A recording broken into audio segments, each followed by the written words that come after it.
O assunto é muita paciência, é o que nós estamos precisando, paciência, sempre, né?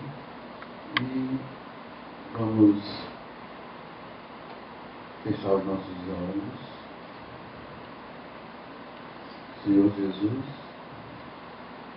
e nesse dia de hoje, possamos entender e compreender a mensagem que será passada com sabedoria, para que possamos colocarmos em nossa vida e aprendermos a ser mais pacientes conosco e com os nossos irmãos, para que possamos sempre caminhar e entender todo o sofrimento que passamos e todas as alegrias, porque nessa vida estamos sempre aprendendo, tanto na alegria quanto na tristeza, e que a paz e o amor de Jesus venha para nós. Nossa prece, nesse início do nosso trabalho, nossa reunião da tarde de hoje.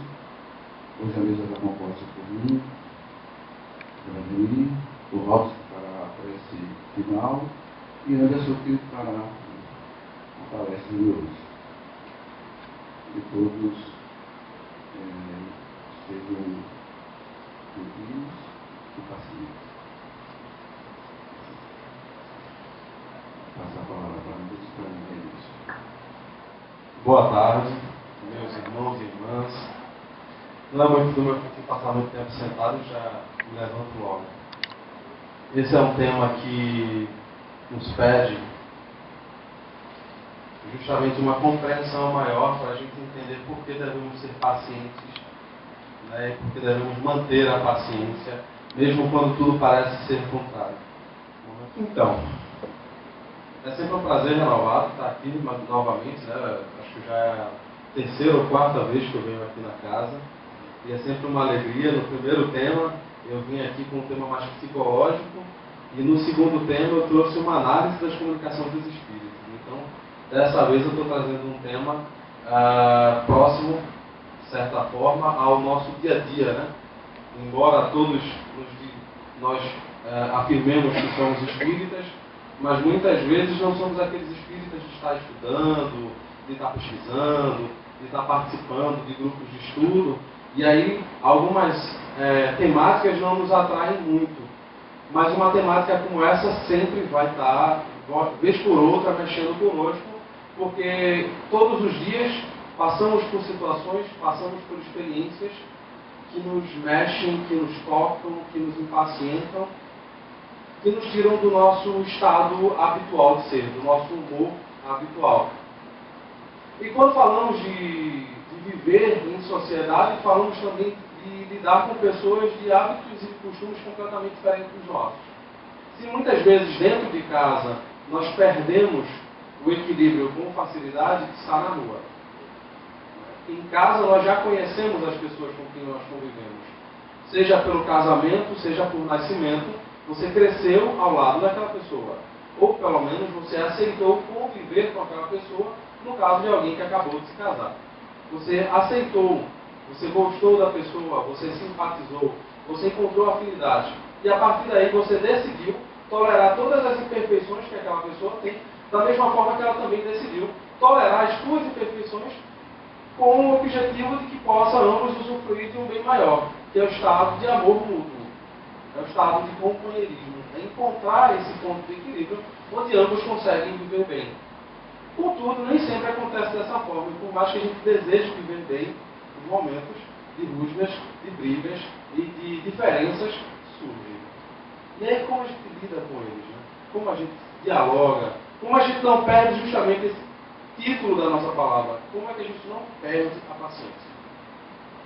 Esse é um tema tão importante que a gente vê ele figurando em vários momentos da obra kardeciana.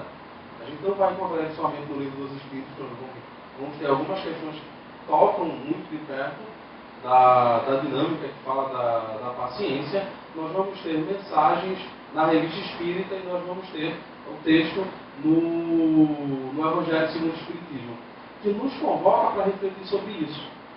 que é ser paciente? Né? E como ser paciente? Que acho que é uma das nossas maiores preocupações. Como nos dias de hoje eu vou desenvolver a paciência? Tanto que a gente vai encontrar, se for em banca de revistas, se for no YouTube, você vai encontrar uma penca de técnicas, de exercícios, de meditação, de músicas, tudo voltadas a nos auxiliar a asserenar, né? Encontrar um momento em que você encontra um estado de calmaria, de serenidade, para que você possa, no lidar com o outro, não perder seu equilíbrio. A gente vai encontrar, e principalmente hoje, com o desenvolvimento da medicina, e agora a medicina se abrindo, de fato, para as técnicas de meditação do Oriente, a gente vai ter as várias técnicas de meditação que estão disponíveis para cada um de nós, sejamos nós adeptos de alguma doutrina religiosa ou não. Porque nós vamos ter agora os próprios médicos nos receitando, médicos, psicólogos, terapeutas ocupacionais, receitando e indicando meditação. Uma delas é chamada de atenção plena, para que a gente possa ter um maior domínio de foco no dia a dia, que a gente possa estar mais presente no nosso dia a dia, que a gente possa estar mais em condições de avaliar as pessoas e as situações, para que a gente não perca tão facilmente a paciência. Então hoje, diferente dessa matéria, não é somente alvo de doutrinas religiosas. Ela é também alvo, hoje principalmente, da nossa terapêutica, né, medicinal, com vistas a trazer para nós uma maior qualidade de vida. Nós não estamos aqui para falar de como a medicina enxerga a temática da paciência e quais as técnicas que ela está nos indicando. Estamos aqui para estudar um texto de uma das obras da codificação que nos interessa muito de perto, porque ela vem tratar de um código moral acessível a todos nós, não só espíritos. E aí, para falar de paciência, porque esse é o título da mensagem constante no Evangelho segundo o Espiritismo, eu acho que a gente precisa também entender o que é essa obra. Né? Por que aconteceu dessa forma, e até pelo fato de que foi um espírito que psicografou, através do médium, essa mensagem. E como nós, espíritas, devemos lidar com as mensagens dos espíritos? E aí a gente começa por esse ponto, conhecendo a obra. E aí eu trago dois trechos da introdução que normalmente nós pulamos. Acho que não está tão definido como deveria aqui, mas aí eu vou ajudar vocês, lendo também os slides, para que ninguém passe em branco. Isso está lá no item 1, objetivo da obra.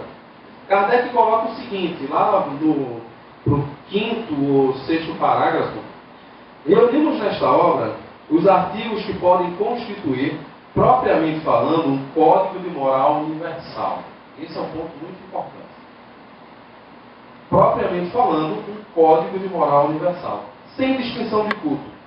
Nas citações, e aí ele está falando das citações da Bíblia, no caso do Velho e do Novo Testamento, conservamos tudo que era útil ao desenvolvimento do pensamento, não eliminando senão as coisas estranhas ao assunto.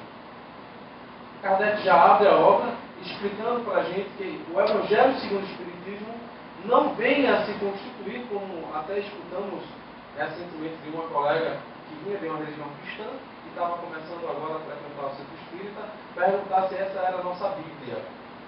Então Kardec já na introdução nos explica o que significa essa obra. Quando ele fala de reunir um código de moral universal, com base principalmente na doutrina cristã, ele está querendo falar para a gente que ele fez um estudo de religião comparada. Ele pegou todos os ensinos dos espíritos, que não era a obra dele, era a obra dos espíritos, ele compilou, dialogou, questionou os espíritos e comparou com a doutrina cristã, com os ensinos do Cristo.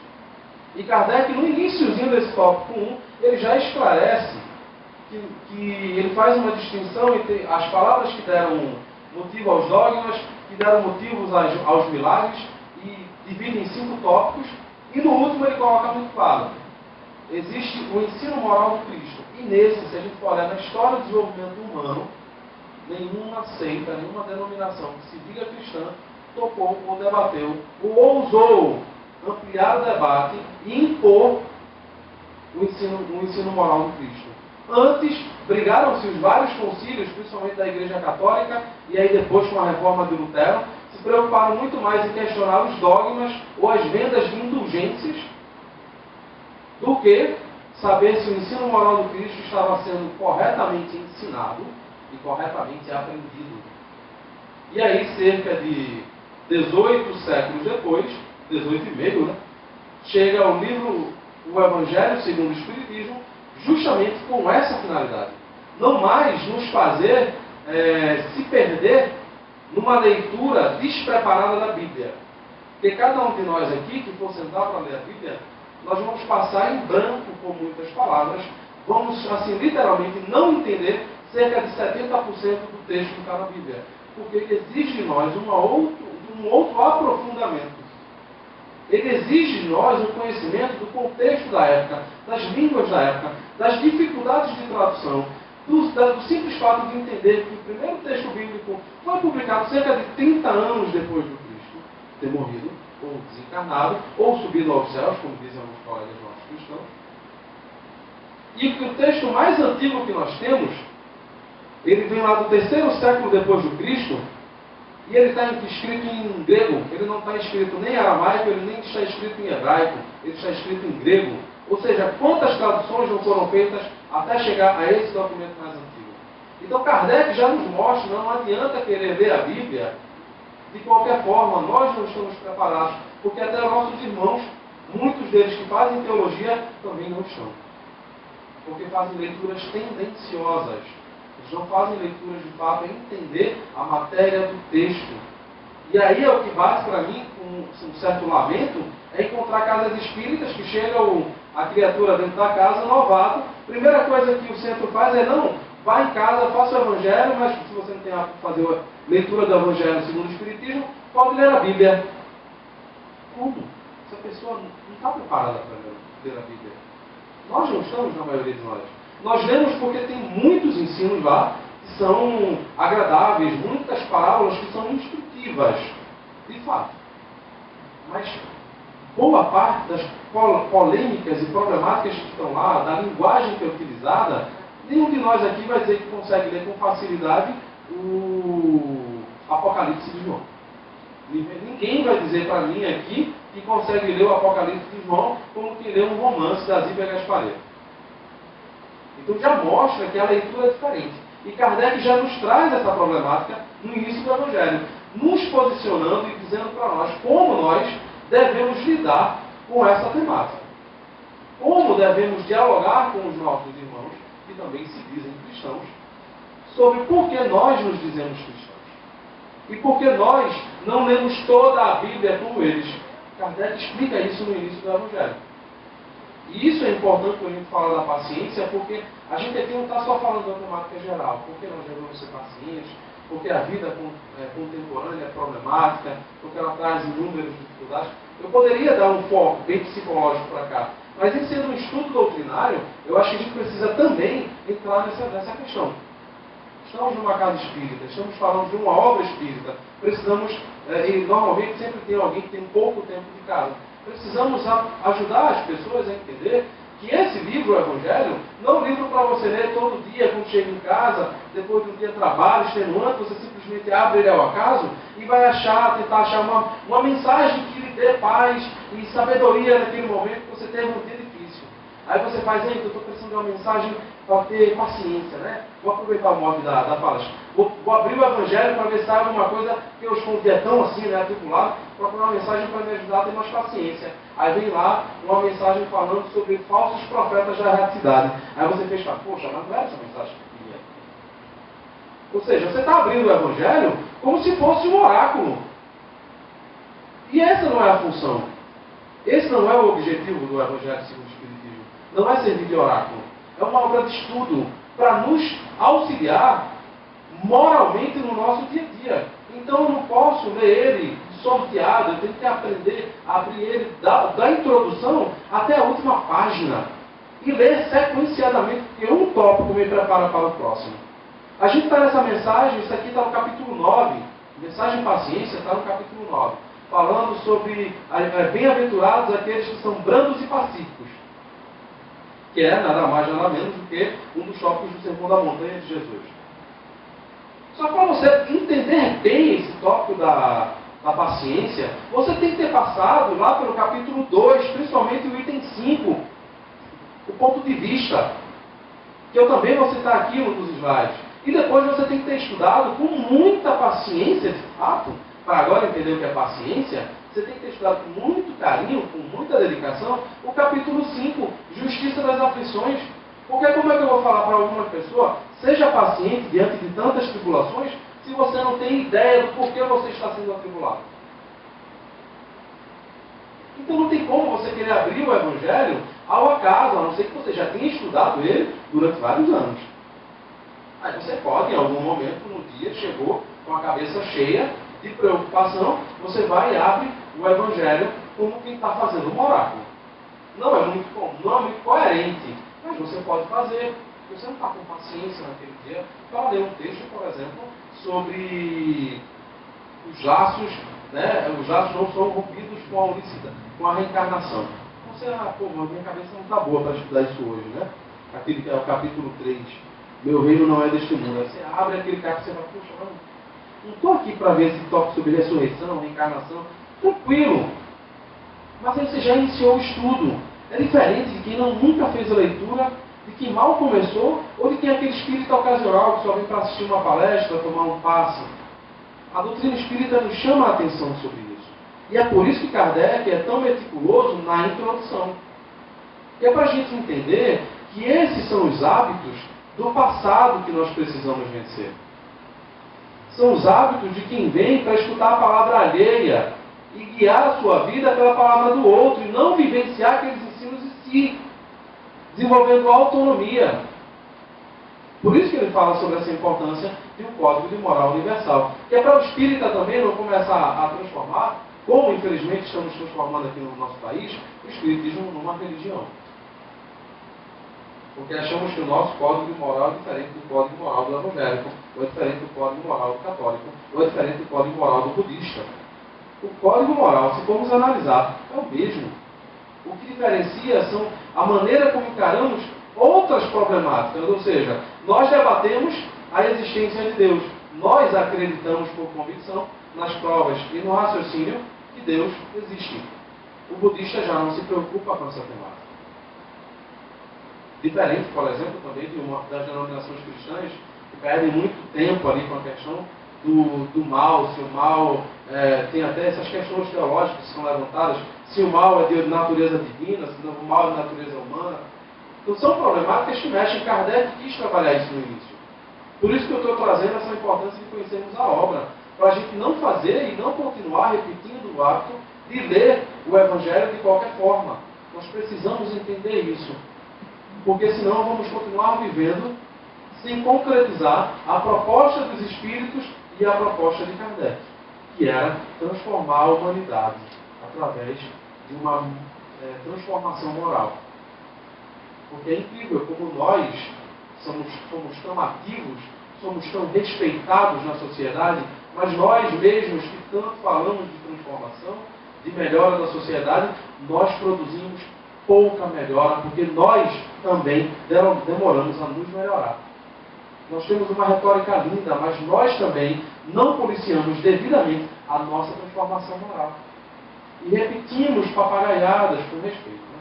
Repetimos papagaiadas seculares, acreditar cegamente no que dizem os Espíritos. Para qualquer pessoa que se propõe a estudar o Espiritismo sabe que não acreditamos cegamente nos Espíritos. Mas a maioria, 70% do movimento espírita, 70% ou 80% ou mais de 80%, dos que se dizem espíritas hoje no Brasil, não sabem o que é analisar criticamente textos mediúnicos. Porque isso é proibido. Proibido na maioria das casas espíritas. Então como é que você vai desenvolver a autonomia do sujeito? Se ele não aprende a pensar por si só, se quando ele vai estudar nos cursos apostilados, ele pega o material pronto, ele pega expositores de ESD e de outros estudos que não desenvolvem o pensamento lógico, não desenvolvem o raciocínio, porque muitas vezes nem tempo suficiente tem para nesses grupos a gente poder ter estudos. Então como é que depois eu vou querer cobrar de uma pessoa seja mais paciente? Se eu não estou dando as ferramentas necessárias para que ela seja paciente. Porque para ser paciente não é algo místico, não é como algo que você resolve com uma prece. Vamos, como muitas vezes até tem muitas pessoas que fazem isso, né? A gente vive uma turbulência política, aí você vai ver o Zap se enchendo de mensagens. Vamos fazer correntes de oração hoje. É lindo, a oração realmente tem poder. Mas a oração sem ação não serve de nada. Não adianta você ver um problema político que tem que ser resolvido com a sua ação e você fica em casa, todo mundo, vamos às 8 horas da noite, pega a sua aguinha frutificada e vamos fazer oração, para que todo mundo seja mais paciente hoje. Para que as pessoas, como aconteceu lá no Espírito Santo, a polícia militar que entrou em greve, quem reparou na balbúrdia que foi lá? Que aconteceu semelhante conosco aqui em Camaragibe. Isso é por falta de oração? Ou por falta de educação moral? Que essa é a proposta do Espiritismo. Reeducar-nos moralmente. E quando ele fala de reeducar, é porque ele vai nos educar dando sentido para a existência. Então eu não vou ser bonzinho só porque tem uma polícia militar me vigiando. Eu não vou ser bonzinho só porque meus irmãos do centro estão perto de mim. Eu vou ser bom porque é bom ser bom. Então a partir daí eu desenvolvo outras virtudes. Como caridade, humildade, paciência, amor. Não porque eu estou na frente de ninguém, não porque eu estou interessado em bônus hora, mas porque eu entendi por que isso é importante. Por que é importante que eu mude de atitude. Essa é a proposta maior do Espiritismo. Não adianta chegar numa palestra e recitar para vocês histórias de Emmanuel, trazer lindas parábolas de contos orientais, porque não é isso que, no fundo, vai nos produzir transformação moral. Kardec bate muito forte nessa tecla. Ele já começa num comentário, porque eu não lembro agora, de fato, a questão do Livro dos Espíritos, mas já tem uma questão no Livro dos Espíritos onde ele coloca que não é a educação que nos promove instrução que modifica a sociedade. É a educação que promove a educação do caráter. Então, para uma pessoa deixar de ser impaciente e se tornar paciente, não adianta eu chegar aqui com historietas. Todo mundo tem que entender o porquê e o para quê. Não é só porquê, é o para quê. É o nosso compromisso diário com a verdade. É o nosso compromisso diário com a transformação. Não é esperar, como muitos irmãos estão esperando, que a transição planetária leve embora os espíritos ruins e deixe só os bonzinhos. Porque lá na Gênesis, Kardec já traz esse ensinamento. Não vai acontecer nenhum cataclisma, nenhuma mudança drástica. O que vai acontecer simplesmente é que essa nova população vai ser alimentada pelos mesmos espíritos, só que agora educados moralmente.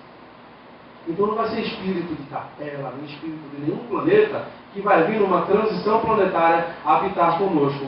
Somos nós mesmos que, através da nossa mudança, vamos mudar o mundo. Está na Gênesis. E qualquer pessoa que tiver dúvida, vá lá. Se me recordo bem, é o último capítulo, a geração nova. Você vai lá e você vai ver Kardec explicando como vai se dar a mudança da sociedade. A era nova, como os esotéricos dizem, a era de Aquário, não vai se dar por espíritos extraterrestres que vão vir se comunicar conosco, não. Vai se dar a partir do momento que nós mudamos. Porque nós não estamos aqui para vivenciar uma mudança superficial. É uma mudança profunda. Agora, cabe saber se nós vamos abraçar nossa própria responsabilidade.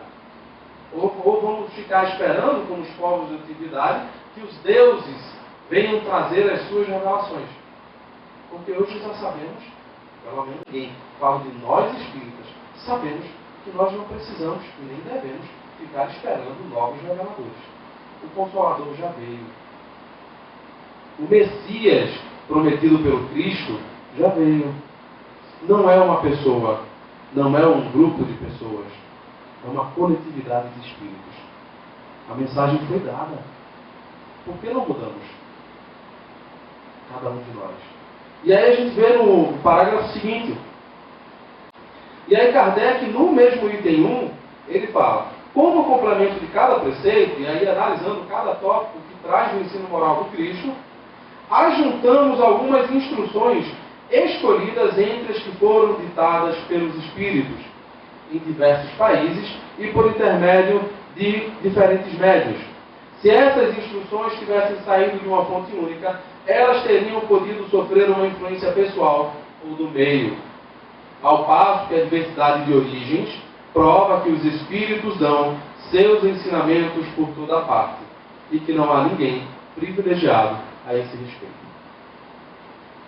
Isso aqui é importante porque não é porque a mensagem está no Evangelho segundo o Espiritismo que a gente não deve aprender a perceber a linguagem dela. E aí eu vou chamar a atenção de vocês nesse ponto. Mas um outro mais importante também é o que ele fala aqui. Essa influência pessoal. Como temos hoje médiuns que são isolados, que psicografam seus livros, publicam e todo mundo aceita e acata como uma nova revelação. E Kardec já vem aqui no Evangelho segundo o Espiritismo demonstrar que obras produzidas dessa forma não devem ser aceitas como verdade absoluta. Ele já traz aqui, se essas instruções tivessem sido produzidas só na sociedade espírita ali parisiense de Kardec, ela não teria tanta validade, porque ela estaria sob o domínio da influência pessoal de Kardec. Então qualquer pessoa poderia questioná-la, mas são mensagens de diferentes países do mundo, de diferentes culturas, que encontram consonância, que falam a mesma linguagem. Hoje temos um movimento contrário. Kardec antes trabalhou com mensagens de diferentes lugares. Hoje nós queremos acreditar em revelações de lugares isolados, ou seja, veio lá de Minas Gerais a verdade absoluta, princípio doutrinário. É um movimento contrário ao que ensina Kardec e os Espíritos. Mas por que fazemos isso? Falta informação doutrinária. E aí, Kardec ainda coloca, né? E não há ninguém privilegiado a esse respeito. Isso é importante para a gente já fazer essa análise preliminar desse texto, do porquê ele está no Evangelho segundo o Espiritismo e como eu devo ler o Evangelho segundo o Espiritismo. E depois a gente vem para o início. Mensagem lá no capítulo 9, o item 5, falando sobre paciência, já é a segunda mensagem das instruções dos Espíritos. Já não é mais o texto produzido de Kardec, agora são mensagens escolhidas por Kardec. E por que é importante ressaltar essa mensagem? Porque a gente vai perceber que a linguagem dela é bem religiosa. Não é tão objetiva e clara como mensagens de outros espíritos, por exemplo, como Erasto. Você vai encontrar mensagens deles lá no livro, o livro dos Médiuns e várias mensagens dele na Revista Espírita. Não são mensagens tão objetivas. Então ela já pede da gente uma cautela, ou seja, eu preciso perceber que para além do texto formal, ou seja, aquilo que é a forma, existe um fundo. Então eu não vou excluir a mensagem apenas por causa da sua estrutura formal. Mas a estrutura formal também diz alguma coisa. Ela diz de onde vem esse espírito, que tipo de cultura foi moldada nele ao longo dos séculos. Isso é importante para eu saber ler a mensagem. Porque veja, a dor é uma bênção que Deus envia aos seus eleitos. Quem nunca leu as obras de Kardec, quem nunca foi devidamente orientado e instruído, vai ter aqui, mesmo sem perceber, um déjà vu. Porque essa é, de fato, o que diz a teologia cristã. Que todos nós vamos ser agraciados pela graça divina, que não é nossa, que não compramos, nem com ações nem com nada. É Deus que escolhe os seus eleitos. Ninguém sabe quem são, mas Deus escolhe. Então veja, nós espíritas estamos lendo uma mensagem do Evangelho que está dizendo: Deus envia a dor como uma bênção aos seus eleitos. Se todos nós somos filhos de Deus, criados simples e ignorantes, veja, para eu poder saber isso, eu vou lá no livro dos Espíritos. Eu tenho que ter estudado o livro dos Espíritos para poder entender que Deus nos cria simples e ignorantes. Então não existe eleitos. Veja como é importante a leitura atenta. Então não existe mais. Então você já está preparado, você já não topa nesse texto, você já não se confunde. Porque se você vem com uma formação cristã muito forte, muito arraigada, vai trazer aí lembranças inconscientes para você. Vai despertar em você hábitos do passado aos quais normalmente você já quer abandonar. Que é a crença cega, o apego aos ídolos, baixar aquela fé passiva, não é uma fé ativa, e uma fé de imposição. Não é uma fé refletida, não é uma fé que se questiona. E aí continua o Espírito. Não vos aflijais, pois, quando sofrerdes, Mas bendizei ao contrário o Deus Todo-Poderoso, que vos marcou pela dor neste mundo para a glória no céu. Se eu lesse essa mensagem sem nenhuma pausa, sem nada, e tivesse alguém aqui muito evangélico, eu acho que ele ia ficar se coçando no final para dizer aleluia. Levantar assim, glória a Deus. Porque você vê que a linguagem é muito religiosa. E Kardec já nos chama a atenção para esse cuidado. Porque a partir do momento que a gente analisa, a gente não se deixa levar por outros impulsos. Sabe uma coisa que Kardec vai falar lá no Livro dos Espíritos? Ideias inatas. A gente não sabe por onde a gente andou durante a nossa jornada imortal. A gente não sabe que tipo de educação a gente recebeu nas outras vidas. E se nós vivemos entre os monges beneditinos? E se nós fomos ali forjados nas cruzadas cristãs? Nós não sabemos. E aí, em leituras como essas, desatentas, a gente traz evocações do passado e começa a alterar o nosso comportamento.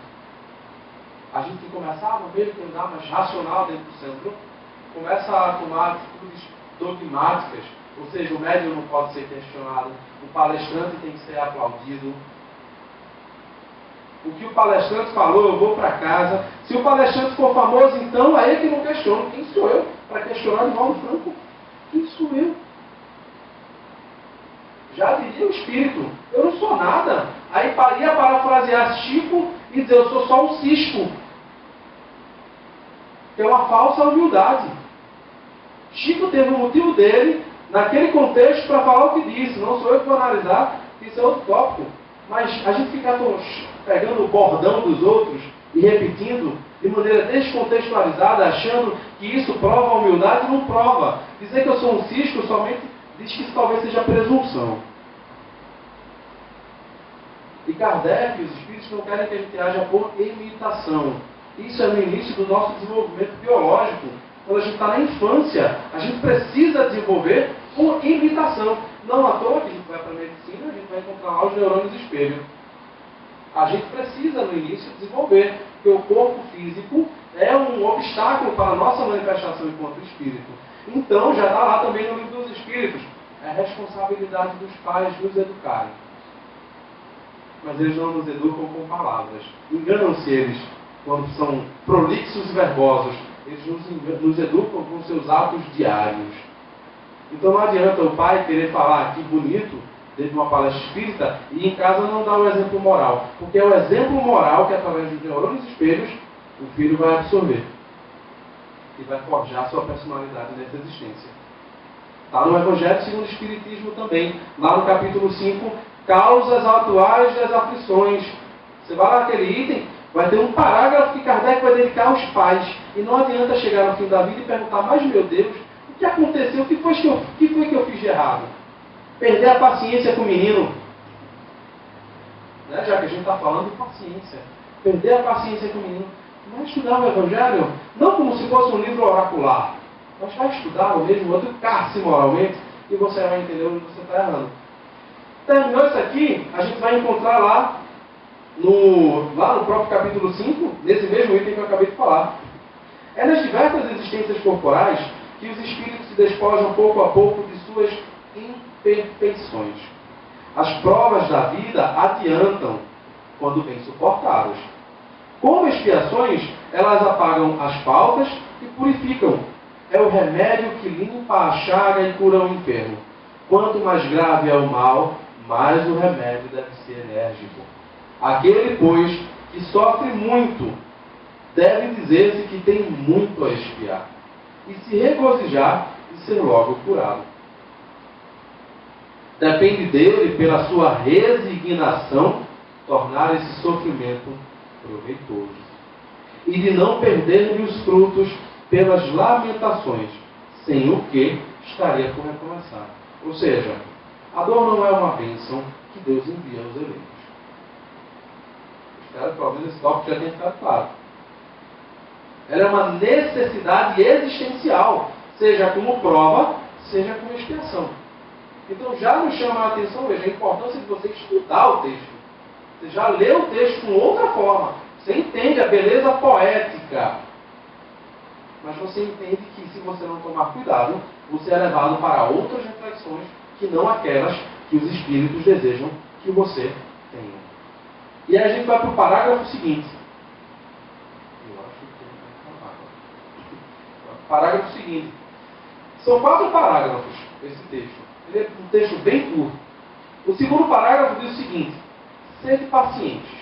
A paciência é também uma caridade, e deveis praticar a lei da caridade ensinada pelo Cristo, enviado de Deus. A caridade que consiste na esmola dada aos pobres é a mais fácil das caridades, mas há uma bem mais penosa e, consequentemente, mais meritória: perdoar aqueles que Deus colocou sobre nosso caminho para serem instrumentos dos nossos sofrimentos e colocar a nossa paciência à prova. Lendo esse texto e analisando ele cuidadosamente, a gente percebe logo de cara uma coisa. Primeiro, a paciência se assemelha a uma virtude com a caridade. Então, para saber por que eu tenho que ser paciente, porque a paciência também é uma caridade, eu tenho que saber exatamente o que é caridade. E aí eu vou lá no Livro dos Espíritos, questão 886. Qual é o verdadeiro sentido da palavra caridade, como a entendia Jesus? Respondem os Espíritos: benevolência para com todos, indulgência para com as imperfeições alheias e perdão das ofensas. Não tem meio termo. É benevolência para com todos, benevolência para com todos. Não é benevolência só para os meus coleguinhas espíritas. Benevolência para com todos. Seja estuprador, seja assassino, seja bandido. Mas veja, isso é muito importante. Benevolência não significa passar a mão na cabeça de ninguém. Significa simplesmente que eu vou deixar que ele seja responsável pelo crime que ele cometeu. Não sou eu que vou tomar a dor de ninguém e achar que eu sou justiceiro e desejar o mal para ele. Porque ele, como eu, também é um espírito que vai se desenvolver. O problema é que eu já andei um pouco mais que ele. Ele ainda talvez esteja no início da sua caminhada. Então eu, quando desejo mal para alguém, simplesmente porque ele é um estuprador, eu ainda não entendi a infelicidade dele, eu também ainda não entendi o meu papel. Esse é um dos problemas que a gente tem hoje, quando a gente encontra irmãos, vou chamar de irmãos, mas colegas espíritas, que tentam misturar ideologia partidária com proposta doutrinária. E aí você vai ver, encontrar no Facebook, em outras áreas, espíritas se intitulando de esquerda ou de direita, e cada um fazendo a sua defesa dentro da sociedade. Isso chama-se confusão doutrinária. Porque o espiritismo, ele não passa a mão nem em ideologia de esquerda, nem em ideologia de direita. Porque não se perde nessas questões meramente humanas. Todos esses dois lados são mancos. Todos eles são unilaterais. Todos eles nos conduzem a conflitos. Então eu, como espírita, por mais que eu tenha simpatia, o ideal é que eu entenda o caminho do meio. Mas infelizmente, por falta de educação, e aí não só de educação doutrinária, mas também educação filosófica, sociológica, política, nós vemos espíritas quase que transformando o espiritismo em partido político. E nos forçando a exercer e desenvolver essa virtude da paciência, para tolerar tantos equívocos. Mas esse é o ponto importante. Caridade significa benevolência para com todos. Ou seja, eu sei que ele errou. É meio que assim, parecido com o que fez Gandhi. Quando tentaram matar ele sobreviveu do atentado, e alguém foi perguntar: Gandhi, e aí? Você vai guardar alguma mágoa do irmão que tentou te matar? Gandhi olhou para a pessoa e fez: por que eu deveria? Mas Gandhi, ele tentou te matar? Certo. Foi ele que tentou. Não fui eu. Eu fiz alguma coisa para ser morto? Eu roubei? Eu matei? Eu estuprei? Eu fiz mal a alguém? Não. Então o problema é dele, não é meu. A culpa é dele, porque eu tenho que achar que tenho que entrar como justiceiro e começar agora a desejar o mal dele. Esse é o caminho que a doutrina espírita fala de reforma moral. Eu começo a entender que essa vida é passageira. Então eu começo a olhar pelos olhos da imortalidade e não da mortalidade. Eu não me perco nesses discursos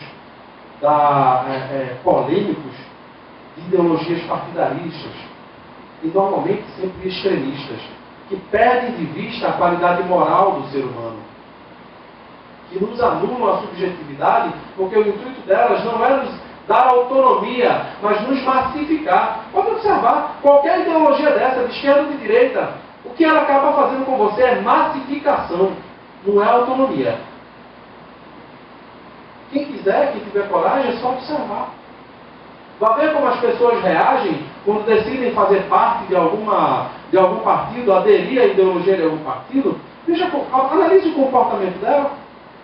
E pior ainda, analise se ela se diz espírita. Aí para mim é mais preocupante. Porque se ela não é espírita, tranquilo, assim, ela está ignorante de muita coisa. Ela vai aprender na vida, até no caminho do meio, ela vai ter que aprender. Infelizmente, a maioria dos meus colegas hoje, pelo menos dos que eu tenho tido contato, nunca estudaram o filósofo Voltaire, por exemplo. E ficou famoso com aquela frase de posso não concordar com o que você diz, mas defendo até a morte seu direito de dizê-lo. Hoje a gente tem um problema sério, você não pode falar nada. Mesmo que não seja ofensivo, mas você não pode falar. Porque se alguém se ofender, você corre o risco de ser lixado. Basta não concordarem com o seu direito de falar. E aí eu volto para repetir. Isso é um problema sério quando são espíritas fazendo isso. Quando são espíritas. Porque aí sim a gente pergunta onde está a paciência com o direito do outro de errar. Por que eu acho que eu tenho que obrigar o outro a andar como eu ando? Porque eu não tenho paciência com a imaturidade dele. Olha o nosso tema. Para quem achava que no final das contas eu não ia falar, e eu estou falando o tempo todo. Porque para pensar em paciência, eu tenho que pensar em propósito. Eu tenho que entender por que eu tenho que ser paciente. E para ser paciente, eu tenho que entender isso aqui que eu estou explicando. Porque senão eu vou ser impaciente com o texto. Eu não consigo ler texto de mais de 100 páginas. Que me dá impaciência. Perceberam? Mas quando eu sei por que eu tenho que ler aquele livro, por mais longo que ele seja, eu vou trabalhando a paciência. E a gente está com um problema sério, né? Século XXI, dependência de rede social, as pessoas estão se habituando com textos de 140 caracteres. Ou seja, mal dá um parágrafo. Então, quando você dá alguma coisa de 2 páginas, eu já escutei até isso de alguns colegas na faculdade. Você dava um texto para ele de 60 páginas, a criatura ele olhava para você e dizia, mas não tem resumo não. Cara, mas eu quero que você aprenda a pensar por si só. Como é que você vai ser um bom profissional? Como é que você vai ser um bom ser humano se você não pensa por você mesmo? Se tudo que você faz é a cópia do outro. E nós espíritas também estamos aprendendo a fazer isso. É muito mais fácil eu procurar um blog, uma palestra para poder falar de algum assunto do que eu queimar as pestanas e olhar para o texto. Espera aí, antes de qualquer influência externa, deixa eu olhar para o texto. O que é que o texto está me dizendo? Que problemática é essa? Eu vou ler o texto, aí eu chego aqui para recitar para vocês. Vamos falar de paciência, porque paciência é tão bom, a gente está precisando de paciência. Vamos citar aqui os sábios da antiguidade, Buda. É lindo o ensino de Buda sobre a paciência. Mas e o texto que a gente lê todos os dias, chamado Evangelho segundo o Espiritismo, como estamos lendo? Temos paciência para lê-lo? Ou achamos, como eu já escutei uma vez, Kardec chato? Eu olho e faço, como? Kardec era pedagogo, Kardec sabia escrever. Ele tinha maestria. E não era uma escrita sistemática. Porque Kardec não foi influenciado pelos chatonildos filósofos de alguns filósofos chatonildos do passado. Ele foi ensinado por um pedagogo intuitivo, que era Pestalozzi, que aprendeu com Rousseau, que não era adepto de uma pedagogia rígida, como era a pedagogia da época, a pedagogia da palmatória. Não, ele era instigado a pensar a todo instante, a refletir, a saber, a perguntar. A gente desaprendeu a perguntar. A gente simplesmente desaprendeu a perguntar. Por isso que a gente não pergunta porque está sofrendo. A gente simplesmente acata e espera que um revelador divino, um salvador, venha nos tirar desse marasmo que está na nossa vida. A gente procura sempre uma religião que nos diga as verdades prontas. A gente acha chato quando chega no centro e o irmão fala, olha, eu sei que você está sofrendo, mas toma esse livro que é o Espiritismo, começa a estudar ele, mas eu não quero estudar, eu estou sofrendo. Veja, mas você não vai entender o motivo do sofrimento se você não entender o motivo da tua existência. Então não tem como eu te dar meias palavras, não tem como eu te dar um romance docinho, eu tenho que te fazer entender por que você está aqui. Só a partir desse momento você vai ter paciência para as coisas. Você vai ter paciência para educar o teu filho rebelde. Você vai ter paciência para lidar com aquele colega do centro espírita, que é um chato, porque na hora de aplicar o passe, ele fica vigiando o colega do lado. Em vez dele estudar, sabe, se aprimorar e fazer o trabalho com amor e carinho, ele fica vigiando. Ah, fulano está aplicando direitinho? Mas isso, e ele está lá, aplicando o passe, olhando. Mas peraí, deixa eu ver se ciclano também. Mas o dirigente, e ainda, às vezes acontece até isso. O fulano ainda para o trabalho de passe, chama o dirigente. Mas veja, o fulano está aplicando errado. Mas você olha para aquele aquilo certo. E você aplicou certo? Porque no momento que você parou de se concentrar no seu trabalho para olhar o do outro, você também deixou de fazer correto. Você deixou de fazer o seu. Então hoje temos uma proposta espírita que nos desvia dessa autonomia. E para eu entender o que é paciência, eu tenho que voltar nesse tópico. Eu repito e vou repetir várias vezes. Eu tenho que saber por que eu tenho que ser paciente. Não adianta dizer para uma pessoa que está sofrendo com câncer e dizer, seja paciente, isso vai passar. Mas por que ela vai ser paciente? Porque eu vou pegar um jovem que sabe que tem 2 anos de vida, esse exemplo está lá, no céu e inferno. Ele sabe que tem 2 anos de vida, de repente ele abandona, ele era um jovem correto, sabe, educado, gostava de ler, e terminar vai se jogar na vida, vai fazer tudo que você imaginar de errado, vai antecipar a própria morte. Como é que eu vou chegar para um jovem desse e dizer, não é assim, calma, tenha paciência, que o sofrimento vem, mas vai passar, se não sabe por que ele está aqui? Se ele não entendeu o propósito da existência dele, como é que ele vai calar uma dor? Ele vai calar um grito de desespero. Quem de nós vai calar um grito de desespero se não sabe por que está sofrendo? Não tem consolação às cegas. Não adianta, palavras doces não resolvem. O livro de autoajuda pode até nos ajudar num momento, mas não vai nos ajudar sempre. Temos aí vários irmãos extremamente religiosos, num momento de desespero intenso, se suicida. Cadê o espiritismo na vida deles? Cadê a paciência, a resignação diante da dor, do sofrimento? Cadê todo o evangelho que pregaram para ele? Faltou sentido existencial. A caridade, a fé, para ele não era suficiente, porque ele não tinha convicção. Esse é um problema que temos hoje. As pessoas acham que fé é a mesma coisa de antigamente. Eu só acredito. Kardec e os espíritos são bem claros. Essa fé é do passado. A fé de hoje, ela tem que ser pensada.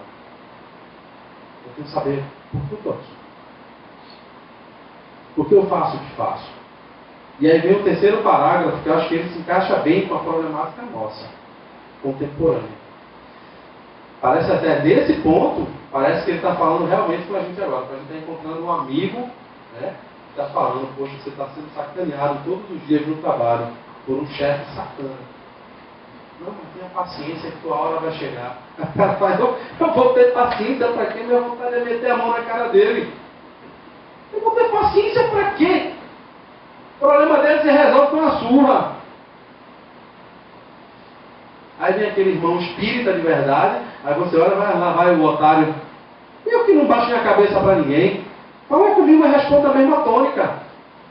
Bateu uma orelha, eu dou na outra. Aí você pergunta, cadê o espiritismo? Perdeu. Ela está morta. No Evangelho também, me perdoe essas citações não localizadas, mas o tempo vai falando e vai lembrando de algumas coisas. Também tem uma mensagem no Evangelho do Espírito que faz essa exortação. Por favor, ao terminar a leitura desse livro, não jogue-o de lado como letra morta. Não vá se preocupar com o futebol, com a novela. Entenda o que é isso. Isso não é oráculo. Isso é para formar o teu caráter. Mas para isso você precisa aprender a mergulhar nessas páginas. E não fazer, como infelizmente nós fazemos e acabamos fazendo, por causa de uma educação deficitária, uma leitura funcional. Eu só sei ler as palavras. Eu não entendo o espírito da palavra. Se você se encontra nessa dificuldade, não se acanhe. Procure um colega. Procure alguém que você deposite a confiança e você acha que essa pessoa consegue lhe ajudar a estudar o texto. Não perca a oportunidade de entender de fato por que cada um de nós está aqui, hoje, domingo à tarde. Enquanto muitas das pessoas estão ali, na Praça da Várzea, se divertindo, nos trios elétricos, porque cada um de nós está aqui, numa palestra que veio falar sobre paciência.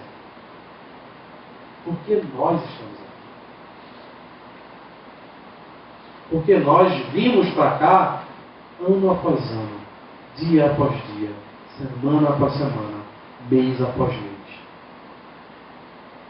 Todo mundo já fez essa pergunta para si próprio? Por que está aqui agora? Cada um. Estou olhando para cada um. Por que você está aqui agora? Se você entender isso, se você tiver a resposta, você sabe por que você deve ser paciente. Se você não tem a resposta, a gente se ajuda. Centro Espírita é uma escola de almas. A nossa proposta dentro de um centro espírita é reeducar a humanidade. Mas a gente não começa por grandiosidade, a gente começa por cada pessoa, individualmente, aqui. Não me preocupa multidões. Um dia desse eu recebi uma ligação, e perdoem só abrir esse parênteses, um dia desse eu recebi uma ligação de uma pessoa de um centro bem humilde, e eu adoro centros humildes, e me perguntou se eu poderia dar palestra lá.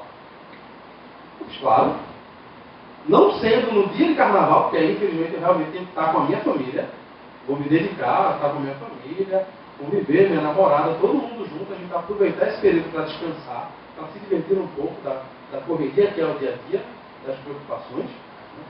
Mas assim, aí eu perguntei, mas por que a pergunta? Ela fez, porque eu acabei de entrar em contato com 3 palestrantes, e nenhum deles quis palestrar aqui. Porque na nossa casa, nós no máximo temos, quando a casa está cheia, 20 pessoas. Esse palestrante entendeu mesmo o significado do Espiritismo?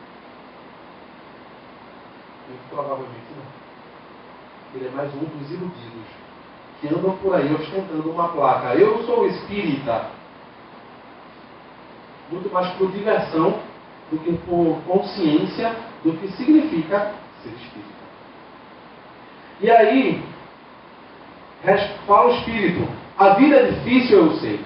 Ela se compõe de 1000 nadas, que são picadas de alfinetes que acabam por ferir. Quem aqui nunca se sentiu assim? Sempre tem alguém para dizer, rapaz, não é problema não, meu problema é mais difícil. Eu sofri mais do que você. Mas é preciso considerar os deveres que nos são impostos, as consolações e as compensações que temos por outro lado, e então veremos que as bênçãos são mais numerosas do que as dores. Isso é lindo, a gente fazendo isso aqui agora. Mas você vai no Hospital das Clínicas e procura uma mãe que está acompanhando um filho internado na UTI já há 2 semanas. Se ela tivesse sido orientada antes, ela encararia o sofrimento de uma forma. Agora, não adianta lá você querer doutriná-la. Você só pode oferecer amor. Mas no momento oportuno, que a cabeça estiver no lugar, você pode explicar para ela porque o filho dela, tão novinho, teve que adoecer e ficar na UTI. Quando ela entendeu o porquê, ela se acalma mais. Mas sem entender o porquê, é só desespero. Cada uma aqui, aí eu vou falar de fato, cada uma, e aí no feminino, cada uma aqui que teve o seu filho, que já acompanhou ele doente, sabe muito bem o que significa isso. Não adianta simplesmente você querer pregar para a pessoa e dizer, tenha paciência, tenha fé. É muito fácil quando não somos nós. Mas não é a mesma coisa quando você sofre e não sabe por que está sofrendo. O fardo parece menos pesado quando se olha do alto do que quando se curva a fronte para o chão. E o tempo está acabando. Ainda bem que a gente já está no finzinho também. E aí vem os espíritos. Né? Eu falei, veja, a gente precisa estudar esse texto, porque não dá para entender um texto sem olhar todos os outros que servem de base. A gente volta lá, no capítulo 2, item 5, ponto de vista. A ideia clara e precisa que se faz da vida futura, dá uma fé inabalável no futuro. E essa fé tem consequências imensas sobre a moralização dos homens. Não é a nossa preocupação? Uma sociedade nova, moralizada, que quando a polícia entra em greve ninguém comece a se devorar e se matar e roubar. Não é essa a sociedade que nós precisamos, que nós desejamos? Precisamos começar por isso aqui. Quando muda completamente o ponto de vista sobre o qual eles examinam a vida terrestre.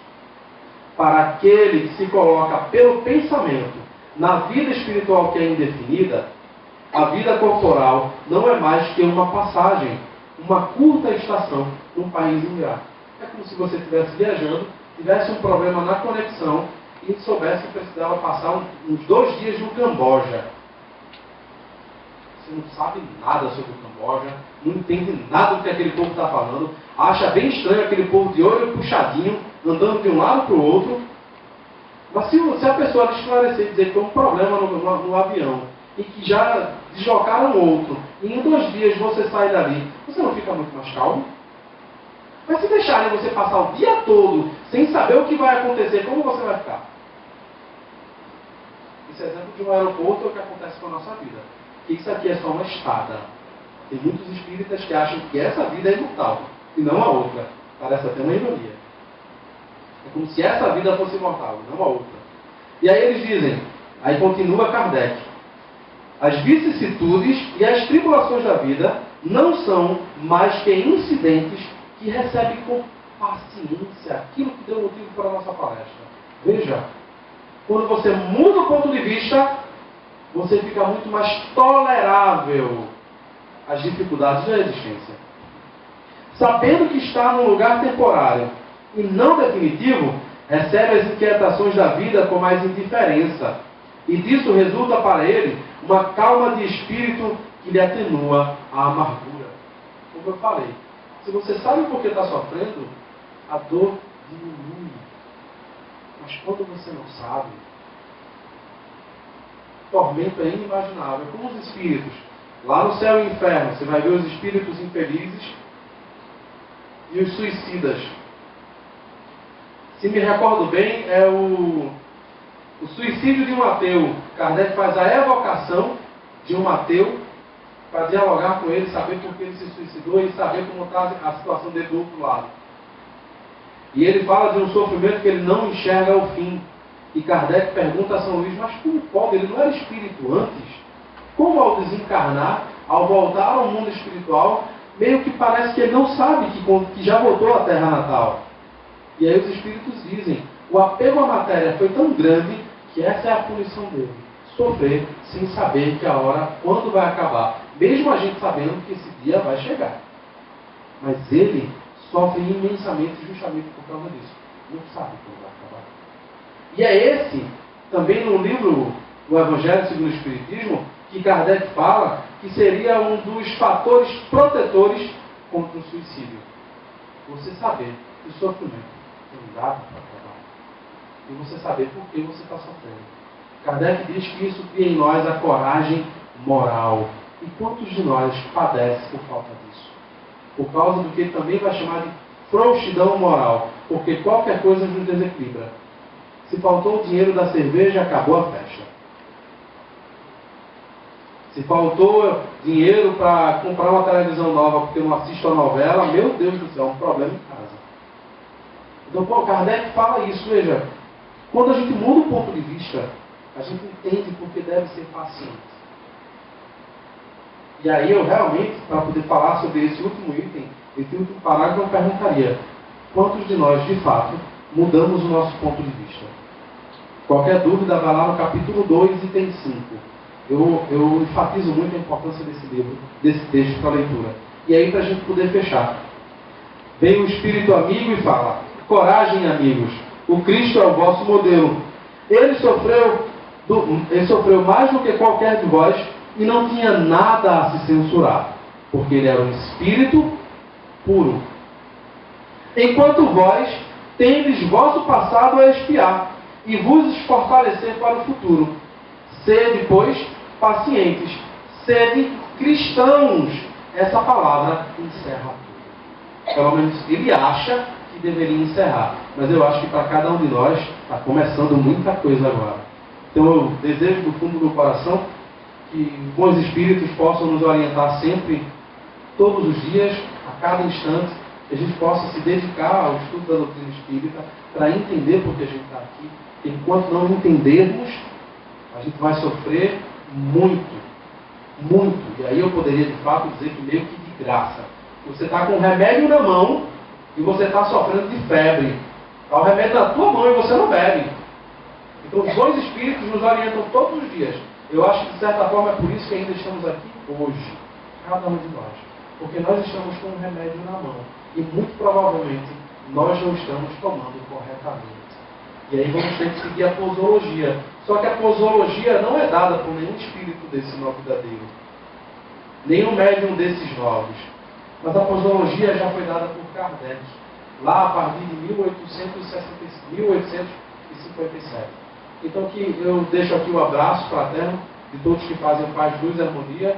E o meu abraço também para cada um de vocês. E que eu possa sair daqui, eu vou sair, muito feliz que eu vim falar com irmãos. E eu sei que eu não sou maior do que ninguém, nem melhor do que ninguém. E aqui, ao dialogar com cada um de vocês, eu também reforcei em mim a importância de eu ter paciência, mas entender por que eu também devo ser paciente. Que Deus nos abençoe hoje e sempre. Bom, obrigado, Anderson. Leve um abraço. Todos que fazem e que voltam mais vezes, né? Eu só tenho a falar o seguinte, para mim, deixa eu trazer isso aqui, eu vi que a doutrina, para mim, ela abriu um leque tão grande de entendimento da vida, de você conseguir conviver com as pessoas, de você entender cada um, a maneira de ser de cada um. Ele abre um leque para você entender. E essa doutrina é muito maravilhosa por causa disso. Por isso que a gente fala que muitos que vêm de falar e pedem, estudem. Porque através do estudo a gente vai entender realmente o que essa doutrina vem a nos ensinar. E vem a nos abrir a nossa mente e fazer as nossas mudanças necessárias para podermos caminhar sempre no sentido que Jesus deixou o caminho, a verdade. Esse é o caminho. Jesus. Eu passar agora a palavra para Robson, para ele fazer a prece final.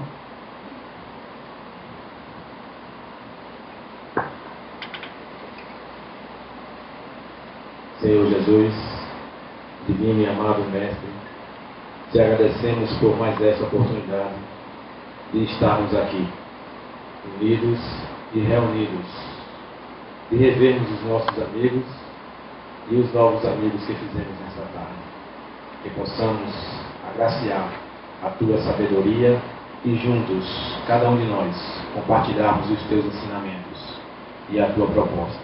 Que possamos assimilar o sentimento maior de amor e união perante ti, fortalecendo a paciência com a caridade, fortalecendo o amor com a justiça, fortalecendo a sabedoria com a luz. Que os Espíritos nos auxiliem sempre e que os teus ensinamentos sejam necessários para todos sempre. Assim seja. E em nome de Deus, de Jesus, Maria, nossa Mãe Santíssima, Feitaria de Cristo, todos os dirigentes que guardam essa casa, vamos encerrar a reunião de hoje. Formamos que o passe é individual, e todos permanecem sentados, que os passistas se dirigem para frente.